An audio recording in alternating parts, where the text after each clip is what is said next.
are in a new movie. Yes. A Sister's Revenge. That's right. And Lifetime, who's been very good to me, just with my lifestyle, because you go and you work on these movies for like 6 weeks. The Sister's Revenge was actually shot in Ottawa.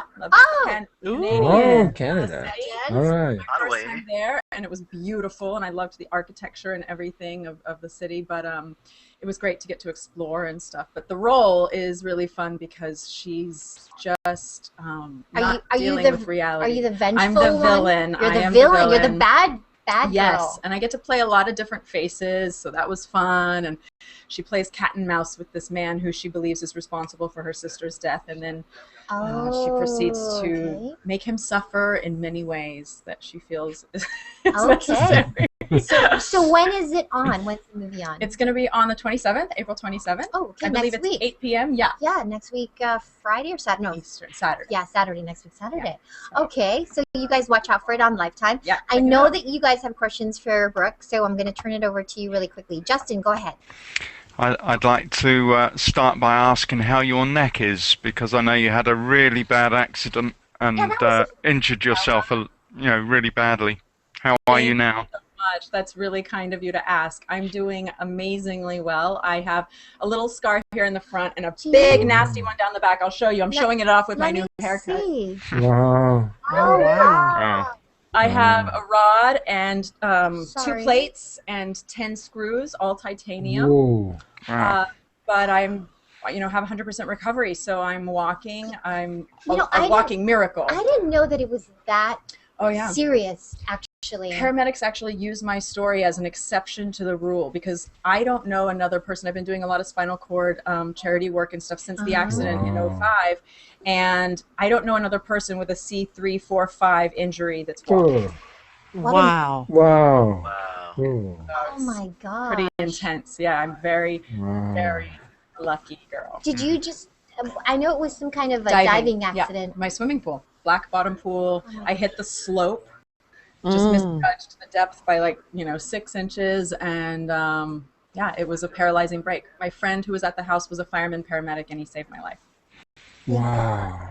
Thank God. What was it that saved your life? He just knew what to do. He immobilized me in the water. He didn't try to take me out. So I was a millimeter away from being paralyzed. Wow.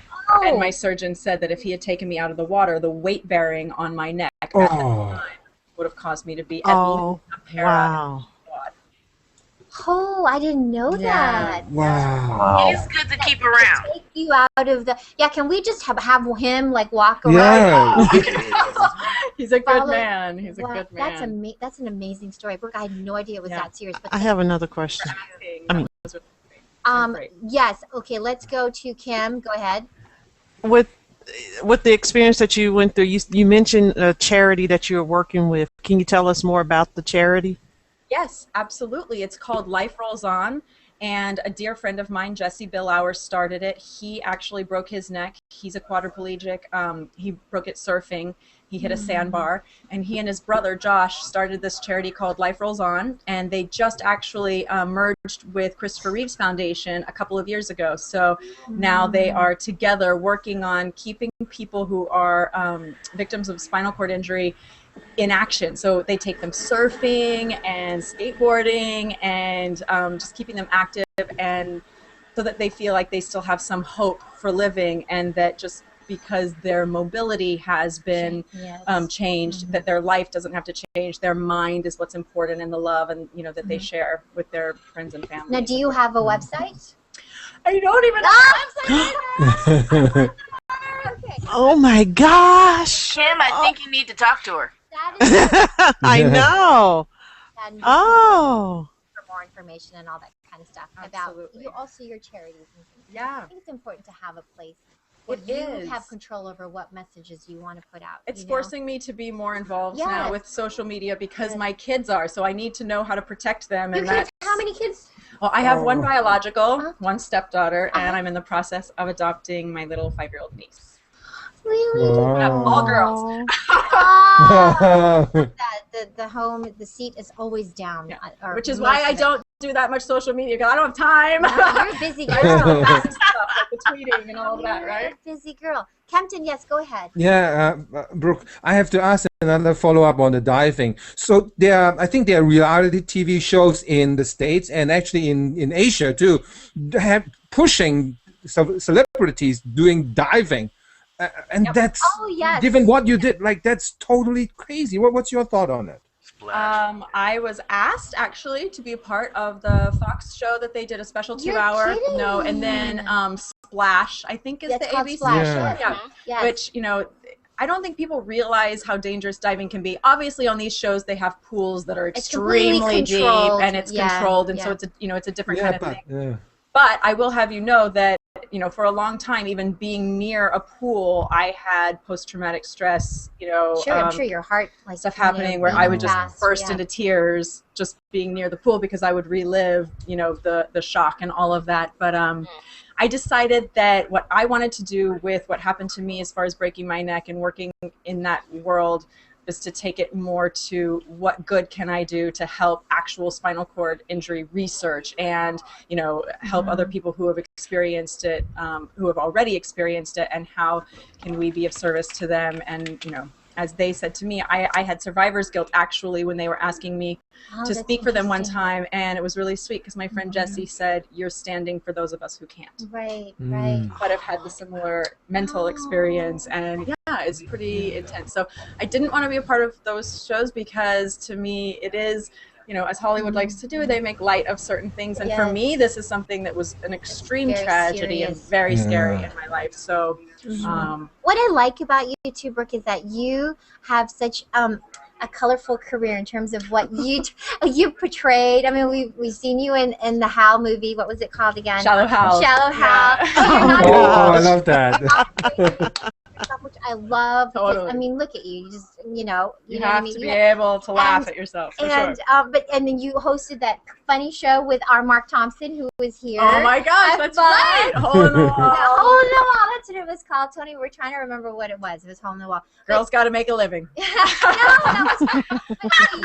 But hey, you know, Yes. so you've done it all. From the acting, the hosting, and yeah. What do you enjoy most doing? Like what? You know what? I love working. I Yeah. mean, let's be honest. You know, I was a single mom for 10 years, and there were definitely times where I just had to take a job. There are certain jobs that I've done where I'm like, I love this, and my heart is in it. And then there are certain ones where it's like, the biggest acting job I'm doing is selling that this is a show people should watch. That's what you're really asking about. Exactly. That's funny.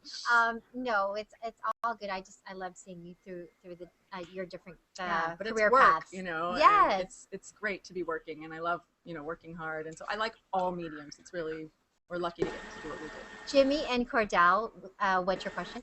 Yeah, I just had a quick question. I was in a near fatal motorcycle accident back in 2002, and I'm still suffering damage from that.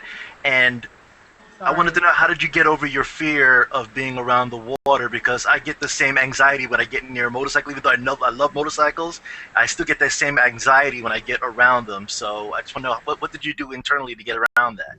You know, it's interesting because the water for me has always been a source of healing, and I've worked on a couple of shows in Hawaii. I didn't grow up around the water because I'm from Baywatch! Texas. Oh, Yes, hey!